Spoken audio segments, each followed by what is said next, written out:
Halo, assalamualaikum, kembali lagi di vlog Erick Karto. Dan kali ini kita akan membahas Honda Jazz yang fenomenal sampai saat ini. Ini adalah Honda Jazz G8 tahun 2013 transmisi manual. Dan sekarang kita akan mengulas mengenai spesifikasi serta detail kondisi dari unit ini. Dan nanti di end video saya akan spill harganya dan pajak per tahunnya. Selanjutnya videonya jangan lupa subscribe, like, dan tonton sampai habis. Yuk.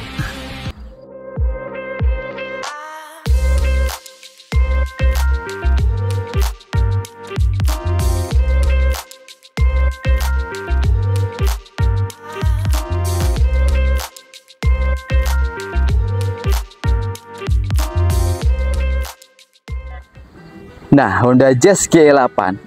Kalau kita lihat, emang mobil ini enak banget. Timeless, dilihat sampai sekarang pun juga desainnya masih diterima. Nggak ketinggalan sama mobil-mobil yang keluar sekarang pun. Makanya mobil ini bisa dibilang harganya cukup stabil dan jadi incaran anak muda. Jadi, kayak semacam acuan kalau anak muda pakai Honda Jazz seperti ini. Udah pasti sukses nih. Oke, sekarang kita bahas detailnya dulu ya. Oke, untuk generasi yang Honda Jazz yang G8 ini emang ada beberapa facelift. Yang sebelumnya ada pre-faceliftnya tahun pertama tahun 2008 ya, keluar yang generasi kedua ini, masuk ke perayaan 2013 ke 14 masuk ke GK5, dan ini 2013 transmisi manual peralihan terakhir dari yang G8 dan ke GK5. Dan sekarang kita lihat detail dari kondisinya. Yang pertama di bagian kap mesin, ini kondisinya masih ngaling semua, masih utuh dan masih full original. Hanya spare di bagian bemper-bemper aja, masih wajar pemakaian. Di sini detailnya ada kontur-kontur tipis seperti ini, ada lekukan seperti ini yang kelihatan lebih nice. Dan bagian headlampnya, nah mulai tahun 2013 headlampnya jadi smoke seperti ini, jadi kayak Honda Freed yang pertama ya, seperti ini. Tapi kalau tahun 2012 ke bawah dia full chrome semua, jadi standar kayak mobil pada umumnya, masih pakai halogen biasa. Ini lampu seinnya di bagian sini, dan di bagian bumper. Nah, ini ada bedanya sedikit di antara yang generasi yang pertama atau yang keluaran pertama 2008. Itu bumpernya nggak seperti ini ya. Kalau nanti bumpernya ada di samping ini. Masuk ke tahun 2012 mulai ada sobekannya. Jadi di sini kita bahas bumpernya, mulai ada sobekannya seperti ini sampai ke tahun 2013, dan semuanya sudah ada fog lamp, ada body kitnya juga yang kelihatan tipis banget seperti ini. Dan kalau emang yang 2011 ke bawah, dia untuk tipe S dia belum ada fog lampnya, tapi kalau tipe yang RS nya semuanya sudah ada fog lamp, hanya beda ini aja. Dan biasanya sering di-upgrade juga sih jadi yang model seperti ini, karena emang mobil ini desainnya kelihatan lebih nice ya, kelihatan enak aja, kelihatan sporty gitu. Dan mengenai ground clearance-nya, ini mobil ini overhangnya sering kena ngesot di bagian depan, karena walaupun sininya pendek tapi bagian ujung depan ini ada runcing-runcingannya yang sering ngesot. Kalau kita masuk ke basement atau ke posisi yang tinggi, biasanya rentan banget untuk ngesot di bagian depan. Dan ini ada nozzle-nya yang ditaruh di bagian sini ya, di kisi-kisi seperti ini. Dan kita lihat di bagian samping. Nah, Honda Jazz lihat dari samping emang dimensinya ini bisa tergolong agak panjang dibanding Yaris atau Swift rival-rivalnya. Ini sedikit lebih panjang. Dimensi ini panjangnya kurang lebih 3,9 dengan lebarnya 1,695 dan tingginya 1,525 mm. Artinya nih dari lebar dan tinggi hampir sama kayak Yaris dan Swift, tapi ini lebih sedikit lebih panjang dan kabinnya pasti cukup lega. Kalau kita lihat, nah proporsional dari kacanya, pilar A-nya ini kaca di bagian segitiganya ini gede banget sampai ke bagian sini, dan bagian belakang juga masih dapat kaca juga. Jadi 1, 2, 3, 4 dibagi 4 udah kayak SUV aja gitu. Dan kalau untuk Yaris atau Swift mungkin nggak seperti ini ya, biasanya standar hanya 2 seperti ini aja. Oke. Dan nah lihat dari kaki-kakinya, ini untuk tahun 2013 berbentuk berbeda velgnya sedikit. Jadi kalau 2013 dia sudah menggunakan velg ring 16 dan palangnya rapat-rapat seperti ini. Profil bannya 185/60. Depan cakram, belakang juga cakram. Untuk tipe S-nya juga sedikit berbeda, hanya ring 15 saja. Tapi kalau yang tahun 2012 ke bawah, mulai 12, 11, 10, desainnya agak sedikit berbeda, sama-sama ring 16, tapi modelnya kipas palang 5 atau palang 6 gitu. Desainnya seperti itu. Dan untuk detailnya lagi, untuk bagian spion, nah untuk Jazz RS, ini sudah reflex spion, electric mirror, sudah menggunakan lampu sen, cuma ini belum ada LED-LED-an, jadi masih model pakai biasa-biasa. Dan bagian samping sini ya, ini ada siluet-siluet tipis seperti ini, ke bagian bawah sini juga ada siluetnya, bawah juga ada lagi, jadi kelihatan nggak boring. Jadi tipis-tipis tapi enak dilihatnya. Dan bagian bawah masih dapat body kit. Ground clearance rendah, masih dikasih body kit, jadi rawan banget untuk ngegesot. Nggak nyampe 1 jengkal. Ini hanya berapa jari ya? Ya pokoknya gitulah. Ini rentan banget untuk ngegesot di bagian bawah. Dan tangkinya ada sebelah kiri. Modelnya kalau kita nggak unlock, kita hanya pencet seperti ini aja. kayak Honda Freed juga. Tapi GK5 kembali ke model tarik-tarik lagi, harus tarik dari dalam dan bisa kebuka. Kalau ini ya oke lah ya. Oke, sekarang kita lihat di bagian belakang. Yuk.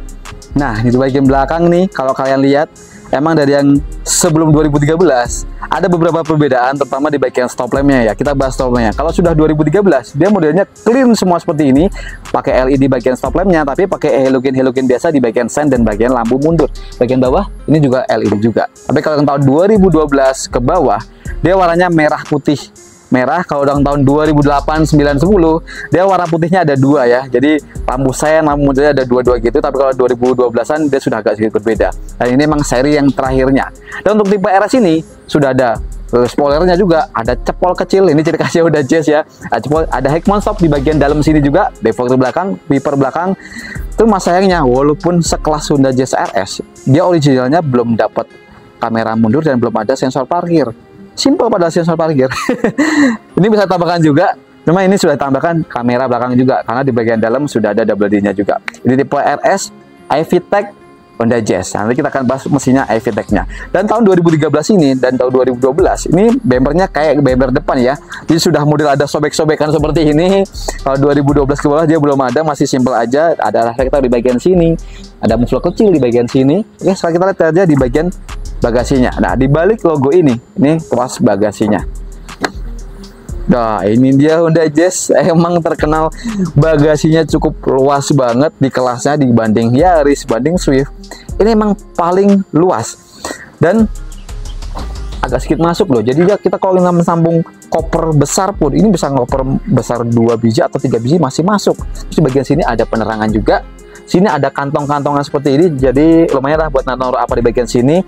Dan di bagian bawah, nah kalau kita lihat spare tire-nya, ini full size loh. Jadi kelima rodanya sama seperti ini semua. Kayak yang generasi yang pertama-tama juga seperti ini. Jadi full size. Dan kondisinya bagian tulang bawah, bagian tulang semua atas, ini semuanya aman. Jadi bebas laka dari belakang. Bagian baut-baut sini, sealer di bagian bagasi, semuanya utuh. Jadi nggak ada bekas cicilan ya. Kasih kata jamin aman. Dan untuk menambah ruangnya atau space-nya, ini pelipatannya 40-60%. Kalau kita lipat, enaknya Honda Jazz langsung rata lantai, jadi nggak ada gundukan-gundukan sama sekali, langsung rata lantai seperti ini. Ini semuanya juga sama. Dan nanti kita akan bahas di bagian jok belakang ini yang ciri khas dari Honda Jazz adalah ultra seat. Nah, sekarang kita intip aja yuk di bagian interior depan. Nah, masuk ke interiornya, emang layout dari dashboard Honda Jazz ini kelihatan sporty banget. Banyak lekukan-lekukan yang kelihatan enak dilihatnya. Beda sama Yaris atau Swift ya, lebih simple. Tapi kalau ini, wow, ini ada lekukan di bagian sini, lekukan semua. Pokoknya semuanya serba lekukan dan kelihatan sporty. Dan materialnya, ini sayangnya semuanya hard plastik semua, keras-keras semua, sampai ke bagian door trim keras-keras semua. Dan di bagian-bagian bahan ini, MPTEC ini sebenarnya originalnya kan sebenarnya fabric sama ke bagian sini, tapi ini sudah diganti model MPTEC, cuma juga nggak ada empuk-empukannya, semuanya keras-keras semua.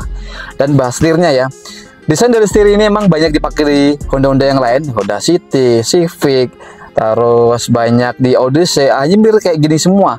Bedanya, karena ini transmisinya manual, nggak ada pedal shiftnya. Kalau yang Matic sudah ada pedal shiftnya. Sudah dilengkapi dengan double airbag bagian sini dan bagian sana.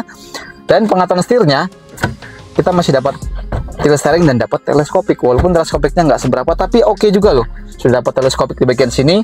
Dan kita lihat bagian speedometernya, sambil kita nyalain ya. Nah, speedometernya ini modelnya masih model kuning-kuning semua seperti ini, cuma desainnya bulat-bulatan ini yang kelihatan sporty, enak dilihatnya. Bagian ini digital, ini ada range-nya, trip A, trip B, flash BBM, masih sisa berapa segala macem ya. Hanya itu aja sih, simple, cuma ya lumayan lah dibanding Yaris, lebih simple lagi. Dan ini bagian panel tengah, ini tombol-tombol aslinya ditaruh di bagian pinggir seperti ini. Biasanya kan taruh di bagian tengah sini atau digital kayak Jazz yang GK5, tapi kalau ini taruh di bagian samping sini. Dan sini ada, sayangnya nggak ada heaternya ya. Dan pengaturan arah sembuhnya cukup lumayan komplit sampai ke bagian depan. Dan bagian sini ada on off AC, defogger belakang, dan ada bagian airflow-nya juga. Lampu aja di bagian sini.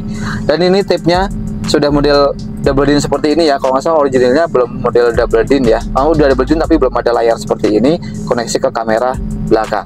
Di kisi AC ini model kayak sporty ya, melengkung seperti ini. Bagian kanan kirinya model-model puter, dan storage-nya di sini walaupun ada airbag, ini bisa dibuka untuk storage juga, dan di sini ada penyimpanan juga.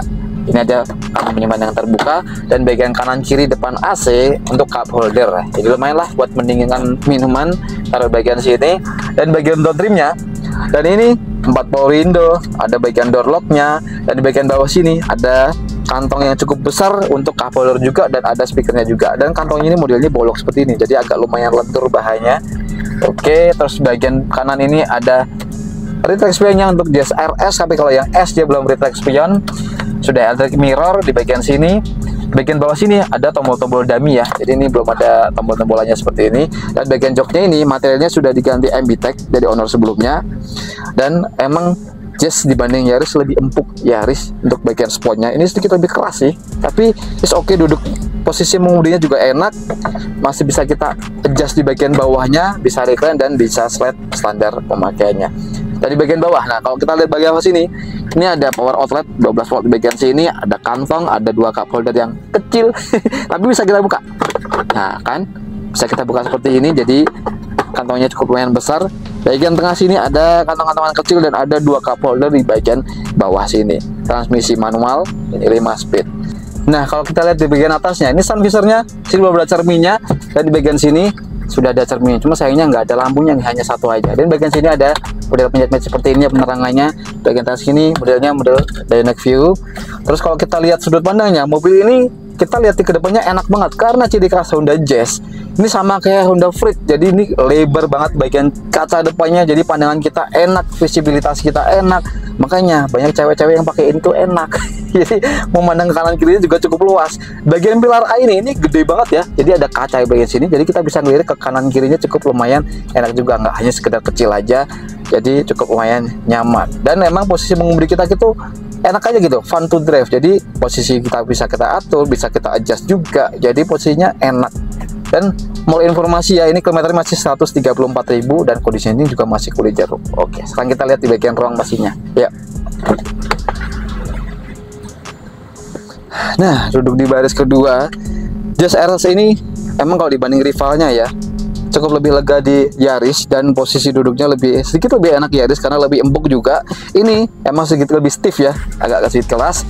Cuma kita dapat legroom yang cukupan aja, kaki kita bisa masuk, dan headroom kita juga cukup lumayan. Dan untuk di baris kedua ini, kita masih dapat cup holder di bagian door trim, ada speakernya juga. Bagian tengah sini ada cup holder yang dari depan tadi, dan setiap sisi sini ada kantong-kantongnya. Kalau nggak salah dalamnya juga originalnya ada kantong-kantongnya juga seperti ini. Dan pelipatan bangku kedua ini 60-40% seperti yang tadi saya bahas. Cuma canggihnya emang setiap Honda Jazz, semua generasi Honda Jazz itu dia canggihnya adalah sistem ultra seat. Jadi bisa kita angkat seperti ini, kita kunci, jadi longgar banget karena posisi tangkinya ada di bagian depan di bawah baris pertama. Jadi ini longgar banget, mungkin untuk naruh tanaman yang cukup tinggi. Kalau kita lipat semua bisa angkut sepeda, jadi cukup longgar di sini. Dan nah di sini ada kantong rahasia juga tuh. Nah, jadi kita bisa nyimpen apa lagi bang yang nggak terduga di sini. Biasanya kan di jok depan ya, tapi ini di jok belakang ada gitu. Ini canggihnya dari Honda Jazz sampai ke GK5 juga. Dan posisinya ini bisa kita recline. Ini sudah paling mentok. Ini paling agak tegak, cuma nggak nyaman, tetap enak yang tadi. Dan bagian lantainya ini nggak cenderung rata ya, jadi masih ada gundukannya sedikit, nggak flat four banget ya. Beginilah pokoknya kalau Honda Jazz. Tapi di sini kita masih dapat safety belt, dan di sini oh ini kayaknya ada safety beltnya, mungkin dirubah ya. Nanti kalian bisa komentar di bawah ya. Ini masih ada safety beltnya apa enggak? Ini yang di sini ada 2 safety belt aja. Oke, sekarang kita intip aja di ruang mesinnya ya. Nah, sekarang kita lihat di bagian dapur pacu dari Jazz ini. Wah, ini dia ruang mesinnya. Nah, kalau kita lihat sekilas emang ruang mesin ini bisa tergolong sempit ya di kelasnya dibanding kayak Yaris atau Swift. Ini lebih sempit, padat. Jadi kalau kita mau buka-buka mesin ini atau bongkar-bongkar, nah kita harus buka ini nih. Harus buka dek ini, lepas semua, baru kita bisa lepas bagian intake manifold dan segala macam baru bisa kita lepas. Dan Honda Jazz ini mesinnya dipakai kayak ke mobil-mobil yang lain juga ya, banyak yang pakai mobil atau mesin ini. Jadi Honda iVTEC. Nah, ini perpaduan antara iDSI dan VTEC. Jadi powernya dapat, ekonomisnya juga dapat. Dan mengenai kapasitas cc-nya, ini adalah pakai kode L15A. Jadi 1500 cc menghasilkan tenaganya 120 HP dan torsinya 145 Nm. Penggerak roda depan 5 percepatan transmisi manual dan 5 percepatan transmisi matic konvensional. Makanya kalau kita pakai pedal shift itu enak banget, perbilangan giginya 1, 2, 3, 4, 5 enak aja gitu, selaras gitu. Dan kondisinya mobil ini masih prima semua, artinya nggak ada gejala yang aneh-aneh. Bagian tulang depan, bagian approach ini tulangannya semua masih utuh semua. Di bagian kap mesin ini sudah ada peredam, ada model exhaust seperti ini, dan ini ada karet-karetan ciri khasnya Jazz ya. Jadi ada karet-karet yang kelihatan lebih mahal aja dilihatnya. Dan ini masih utuh semua ya, di bagian sealer, bagian plug atau bolongan-bolongan bagian kap mesin ini masih utuh semua, jadi bebas laka dari depan. Oke, dan mengenai perawatan mobil ini emang bisa dibilang gampang karena spare partnya masih melimpah, persamaannya juga banyak. Jadi kalian kalau mau meminang mobil ini pun servis dimanapun masih bisa diterima di bengkel-bengkel manapun. Spare partnya pun di online banyak, di toko offline pun juga cukup banyak. Oke, jadi mengenai mobil ini untuk konsumsi BBM-nya bisa dibilang irit banget juga enggak, tapi untuk keluar kota ini bisa tembus 1 banding 14-15 km per liter. Kalau dalam kota sekitaran 12-13 km per liter. Artinya ya cukupan aja di kelasnya, karena tarikannya juga cukup galak dibanding Yaris di tarikan awal ini lebih galak ini. Dan buat teman-teman yang berpengalaman pakai Honda Jazz, kalian bisa tulis komentar di bawah. Dan kalian yang suka video ini, jangan lupa tekan tombol jempol ke atas dan jangan lupa subscribe ke channel ini. Dan kalian bisa komentar di bawah buat kalian yang dibantu inspeksi mobil atau pengen tanya-tanya tentang mobil ini. Spill harganya adalah 148 juta masih nego, pajaknya masih panjang. Nanti bisa kami bantu untuk urus balik namanya atau mutasinya, kita bisa urus ke atas nama kalian semua. Dan buat teman-teman yang mungkin ingin bersedia dengan kami, kalian bisa hubungi kami lewat telepon, WhatsApp, atau video call dengan kami, menghindari penipuan yang ada di luar sana. Jadi sekian untuk vlog kali ini, dan sampai ketemu di Erik Kato berikutnya. Assalamualaikum.